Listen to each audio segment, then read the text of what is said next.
ہر تقاضا اللہ کے لیے جب دبایا جاتا ہے، جو معصیت کا تقاضا ہو وہ نور بن جاتا ہے. بد نظری کا تقاضا پیدا ہوا، غصے کا تقاضا پیدا ہوا، بدگوئی کا تقاضا پیدا ہوا.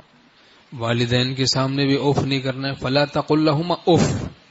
حق تعالیٰ فرماتے ہیں اف بھی نہ کرو، ناگواری کا اظہار نہ کرو، اور ان کو جھڑکو مت. ولا تنہرهما وقل لهما قولا کریما. ان سے نرمی کے ساتھ بات کرو. اب جوان ہو گیا، غصے کے بھی تقاضے ہیں، باپ سے بھی بھیڑا ہے، ماں سے بھی بھیڑا ہے، آنکھیں دکھا رہا ہے، یہ کیسی اس کی ولایت ہے، کیسی دوستی ہے. جگہ جگہ قرآن پاک میں والدین کے ساتھ احسان کی تعلیم ہے. وبالوالدین احسانا. اور صلہ رحمی سے مال میں بھی برکت ہوتی ہے، عمر میں بھی برکت ہوتی ہے. تو بزرگوں نے فرمایا کہ اولاد کو چاہیے وہ چاہے جوان ہو جائے، کتنا ہی کوئی صاحب کمال ہو جائے، علم کچھ اللہ عطا کر دے، ولایت عطا کر دے، علم عطا کر دے، مال عطا کر دے، جو نعمت عطا کر دے، کیسے ہی ہٹا کٹا جوان ہو جائے، لیکن اپنے ماں باپ کے سامنے اپنے کو بچہ ہی سمجھے. یہ بڑا ادب ہے.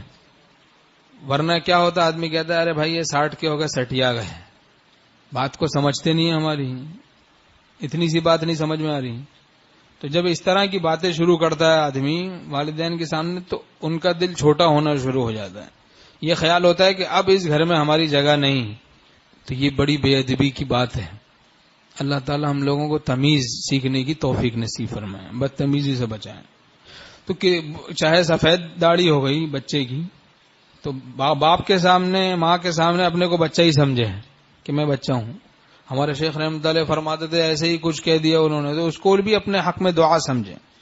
غلط کہہ دیا، نا حق کہہ دیا، چونکہ حدیث شریف میں وَإِن ظَلَمَا وَإِن ظَلَمَا وَإِن ظَلَمَا، اگرچہ وہ ظلم کریں تب بھی تم ان کے ساتھ بھلائی کرو.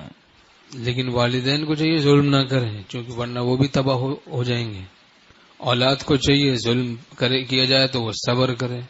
اللہ تعالیٰ سب کو تقوی نصیب فرمائے، 100% گناہوں سے بچنے کی توفیق نصیب فرمائے.